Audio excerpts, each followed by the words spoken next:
നന്ദേട്ടാ, എനിക്കൊരു കാര്യം പറയാനുണ്ടായിരുന്നു. എനിക്കും അർച്ചനയോട് ചിലത് പറയാനുണ്ട്. എല്ലാം അർച്ചനയ്ക്ക് അറിയാവുന്ന കാര്യങ്ങളാ.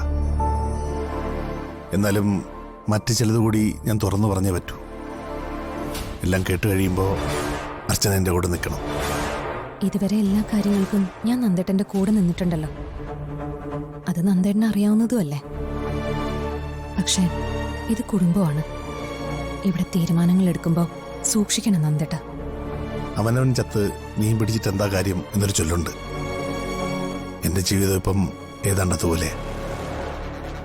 ഞാൻ അനുഭവിച്ചത് മറക്കാൻ എനിക്കെങ്ങനെ പറ്റും? നന്ദേട്ടന്റെ അവസ്ഥയൊക്കെ എനിക്ക് മനസ്സിലാവും. പക്ഷേ അച്ഛന്റെ കാര്യം അറിയാലോ നന്ദേട്ടന്. ഞാനൊരു മനുഷ്യനല്ലേ അർച്ചനെ, അല്ലാതെ കല്ലും മരമൊന്നുമല്ലല്ലോ. അതുകൊണ്ട് തന്നെ ഒന്നും മറക്കാൻ അർച്ചന എന്നോട് പറയരുത്. നന്ദേട്ടന് ഇഷ്ടം പോലെ ചെയ്യാം. പക്ഷേ ആ ഡോക്ടറെ കാണുന്ന കാര്യം. അർച്ചന, വളരെ പ്രധാനപ്പെട്ട ചില കാര്യങ്ങൾ എനിക്ക് അർച്ചനയോട് പറയാനുണ്ട്. ഞാൻ ചില തീരുമാനങ്ങൾ എടുത്തിട്ടുണ്ട്. അല്ലാതെ എനിക്ക് മുന്നോട്ട് പോകാൻ പറ്റത്തില്ല.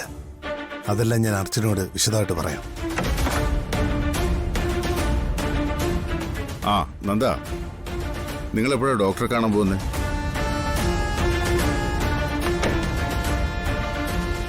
ഇന്ന് തന്നെ പോകുന്നു.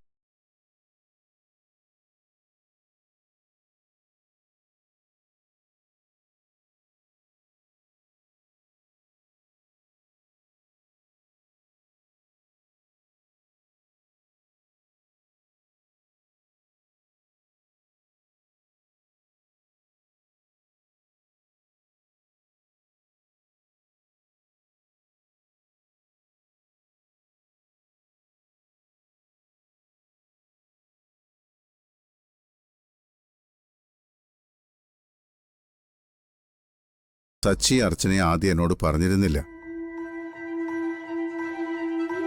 ആ ട്രീറ്റ്മെന്റിന് റിസൾട്ട് ഉണ്ടാകാറായപ്പോഴാണ് അവരെന്നോട് ഈ